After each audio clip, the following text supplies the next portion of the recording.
Hello dear students, good morning. प्यारे विद्यार्थियों, हमने पिछले वीडियो में डिस्कस किया था कि क्लॉज, सिंथेसिस और कंजंक्शन जो है वो किस तरह से आपस में एक दूसरे से जुड़े हुए हैं। जैसे देखोगे, क्लॉज की बात की थी तो मैंने क्लॉज के टू टाइप्स बताए थे। एक तो मेन क्लॉज बताया और दूसरा डिपेंडेंट या सबऑर्डिनेट क्लॉज बताया, है ना। हमने बताया था कि सिंथेसिस का मतलब होता है संयुक्तिकरण, यानी जोड़ना, यानी कंबाइन करना। और जोड़ करके क्या बनाते हैं, हम सेंटेंस बनाते हैं। और सेंटेंस थ्री टाइप्स के होते हैं: सिंपल सेंटेंस, कंपाउंड सेंटेंस और कॉम्प्लेक्स सेंटेंस। तो सिंपल सेंटेंस वो होता है जिसमें कोई कंजंक्शन ही नहीं हो, या आप कह सकते हो कि it has only one finite verb, या इसमें केवल एक ही फाइनाइट वर्ब हो। कंपाउंड सेंटेंस क्या होता है, जिसमें दो या दो से ज़्यादा मेन क्लॉजेज हों, ओके।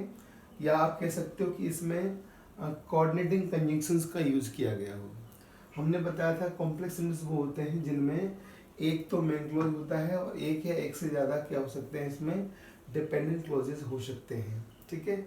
या आप यूँ भी कह सकते हो कि कोऑर्डिनेटिंग कंजंक्शंस के अलावा जितनी भी अदर कंजंक्शंस हैं उनसे जो वाक्य बनते हैं वो वाक्य, वो सेंटेंस क्या कहलाते हैं, कॉम्प्लेक्स सेंटेंस कहलाते हैं, ठीक है। फॉर एग्जांपल मैंने बात की थी कि she has to go to market, एक सिंपल सेंटेंस है ना, क्योंकि इसमें कोई कंजंक्शन भी नहीं है।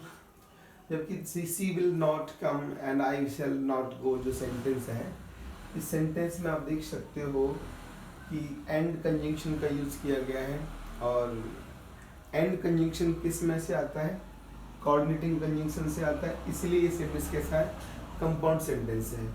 और थर्ड जो एग्जांपल हमने दिया था, she will not come because she is sick, तो ये कॉम्प्लेक्स सेंटेंस है, क्योंकि इसमें जो कंजंक्शन यूज किया जा रहा है वो फैन वॉइस के अलावा किया जा रहा है ना, ठीक है। तो ये कंसेप्ट हमने क्लियर की। अब हमारा अगला टारगेट क्या होगा, क्लॉजेस को जोड़ेंगे, दो या दो से अधिक क्लॉजेस को जोड़ के सिंपल सेंटेंस बनाना सीखेंगे, दो या दो से अधिक क्लॉजेस को जोड़कर कंपाउंड और कॉम्प्लेक्स सेंटेंस बनाना सीखेंगे।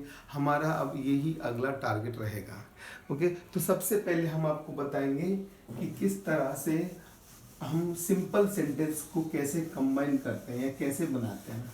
सिंपल सेंटेंस फॉर्म करने के कुछ तरीके हैं, वो आपको बताते हैं, ठीक है। प्रोसेस सहित मैं आपको बताऊंगा। सबसे पहले हम सीख रहे हैं how to make a simple sentence. कैसे एक सिंपल सेंटेंस बनाया जाता है ना, how to make a simple sentence, कैसे हम सिंपल सेंटेंस बनाते हैं, ठीक। तो इसमें कुछ प्रोसेस हैं वो आपको समझनी होंगी। पहली बात तो अब आप देखो इसमें कुछ पॉइंट कौन कौन से हैं। जैसे वन पॉइंट, पहला पॉइंट क्या है, बाय यूजिंग पार्टिसिपल्स।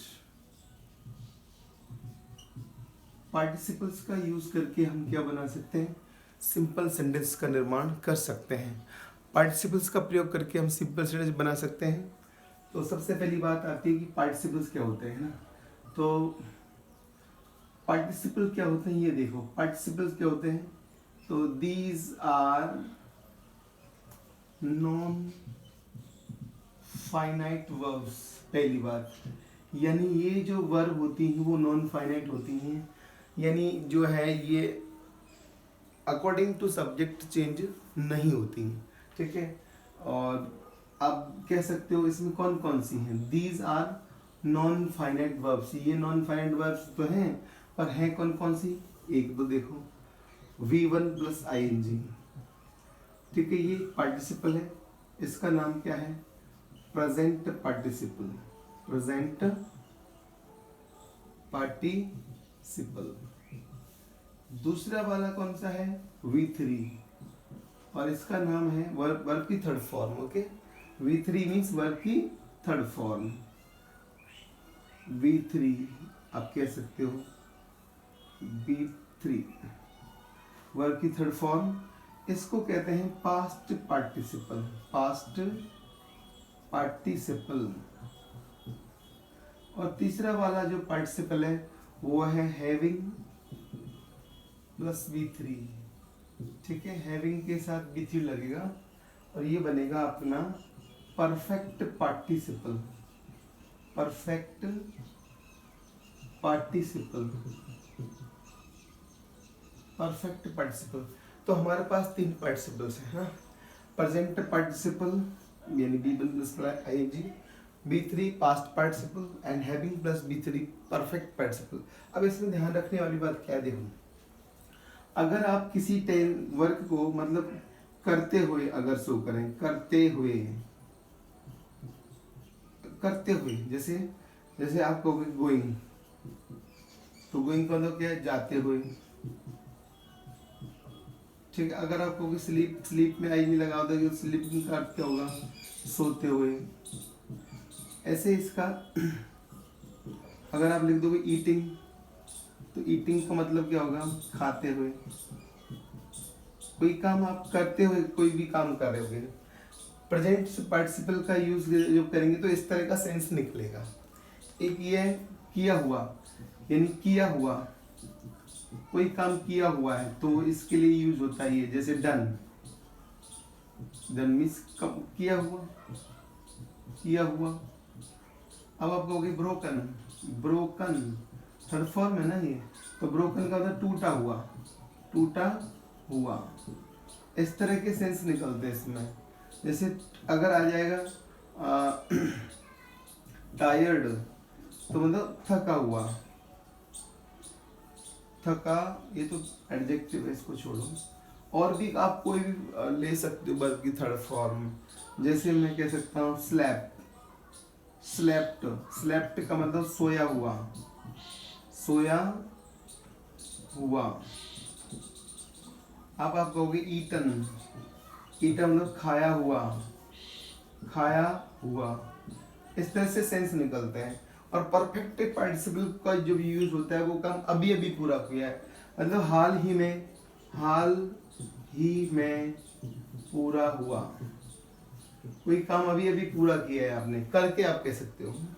इसका मीनिंग निकलेगा करके, ध्यान रखना। जैसे हैविंग ईटन बराबर इसका अर्थ क्या निकलेगा, खा करके, खा करके।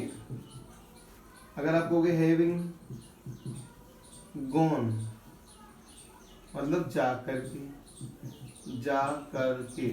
तो ये जो सेंस हैं, इनके इन सेंसों के लिए, इन भावों के लिए हम इनका यूज करेंगे। हमें ये देखना होगा, है ना। एक बात तो ये है कि अर्थ के आधार पर, ठीक है। अब मैं आपको बता दूं कि प्रोसेस क्या है, प्रोसेस क्या है, जोड़ने का तरीका क्या है। तीनों का जोड़ने का एक ही तरीका है। पहली बात तो ये है पहली बात तो ये है कि जो फर्स्ट क्लॉज जो है, फर्स्ट क्लॉज की फाइनाइट वर्ब को किसी भी पार्टिसिपल में बदलो, चेंज कर दो। पहला काम ये है, चेंज करो, ठीक है। दूसरी बात क्या है, सब्जेक्ट मतलब फर्स्ट क्लॉज के सब्जेक्ट के अलावा अन्य बचे हुए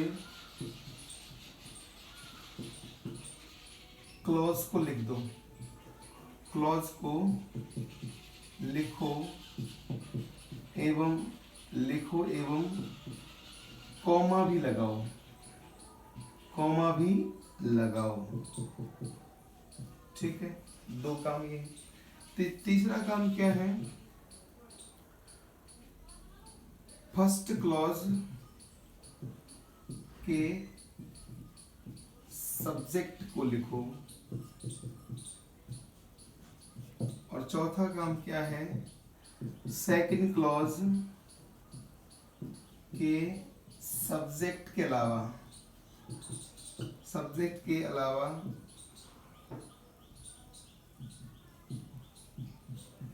अन्य पूरा क्लॉज ज्यों का त्यों लिखो। ये प्रोसेस रहेगी जोड़ने के लिए, ठीक है। याद रहे सिंपल सेंटेंस बनाने के लिए पहला काम होगा पार्टिसिपल्स का प्रयोग करना। पार्टिसिपल्स आपके पास ये 3 हैं, आप इनको नोट कर सकते हो, ठीक है। अब मैं थोड़ा सा बताऊंगा एग्जाम्पल कैसे दे सकते हैं हम, इसी से देंगे, है ना। यहीं पर मैं थोड़ा सा हटाऊंगा इसको, बस इनके लिए थोड़ा स्पेस तो चाहिएगा हमारे लिए। कैसे, देखो हमारे पास 2 क्लॉज होंगे, एग्जाम्पल देखना आप, ठीक है। एग्जाम्पल्स देखना, राम गोज टू स्कूल, ही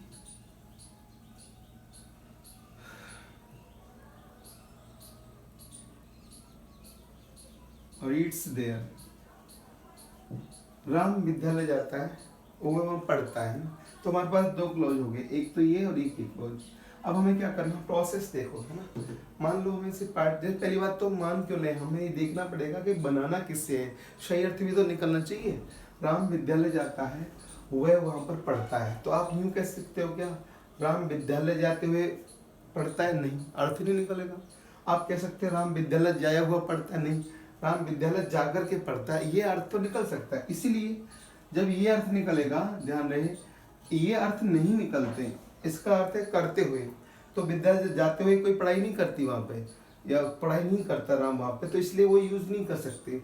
अब पास्ट पार्टिसिपल का यूज नहीं कर सकते, ये इसका काम तो कोई कार्य पूरा हुआ है तभी करेंगे, तो इसलिए परफेक्ट पार्टिसिपल का यूज कर सकते हैं। तो जैसे क्या कह सकते हो, सबसे पहले हमने क्या कहा, किसी फर्स्ट क्लॉज की फाइनाइट वर्ब को किसी भी पार्टिसिपल में बदलो। देखो एक बात पर, उसी से वाक्य शुरू करो, वाक्य शुरू करो, ये भी ध्यान रखो।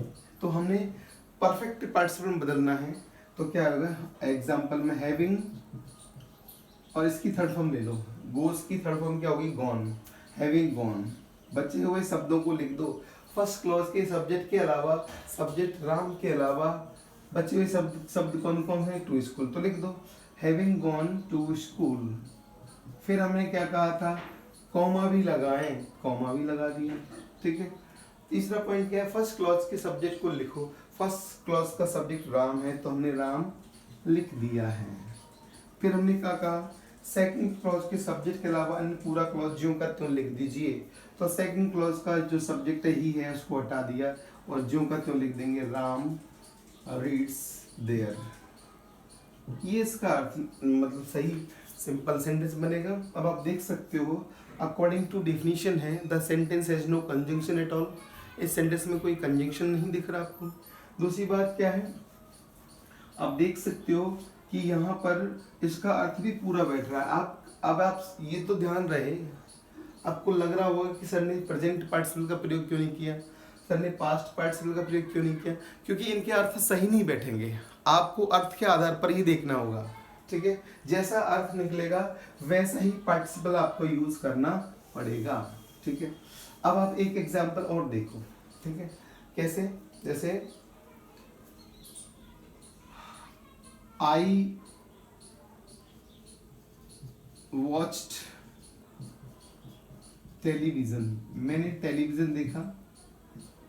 आई एट फूड, मैंने खाना खाया, है ना। तो अब इसका अर्थ निकल सकता है कि मैंने खाना खा मतलब टेलीविजन देखते हुए खाना खाया, यूं कह सकते हो ना। तो अब इसका यूज कर सकते हैं, क्या बनेगा, वॉच्ड को प्रेजेंट पार्टिसिपल में बदलेंगे तो B1 प्लस ING, यानी watch plus ING, watch plus ING, तो वॉचिंग हो जाएगा, वॉचिंग टेलीविजन। और फिर हमने कॉमा लगा के पहला सब्जेक्ट रखना है आई, और पहला सब्जेक्ट, दूसरे क्लॉज का सब्जेक्ट हटा देंगे, आई एट फूड बनेगा, आई एट फूड। तो ये वाला आपने देखा हमने प्रेजेंट पार्टिसिपल से बनाया था, ठीक है। तो दोस्तों इस तरह से आप जो है ना पार्टिसिपल्स का यूज करके आप सेंटेंस बना सकते हो, ये आपको समझना होगा, ठीक है। तो प्यारे बच्चों, अगर मैं कहूँ आपको कि पास्ट पार्टिसिपल से बनाना है तो क्या बनेगा, मान लो पास्ट पार्टिसिपल से बनाएंगे तो क्या अर्थ निकलेगा, वॉच्ड टेलीविजन, टेलीविजन,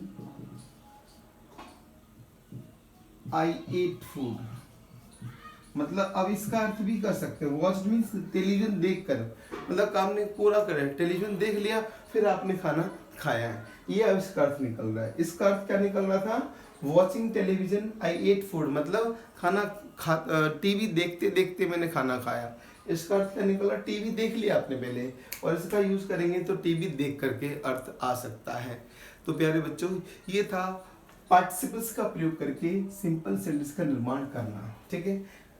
इसमें और भी आगे कई सारी 5-6 प्रोसेस हैं, वो भी मैं आपको बताऊंगा, तो वो अगले वीडियो में हम डिस्कस करेंगे। Thank you, keep watching.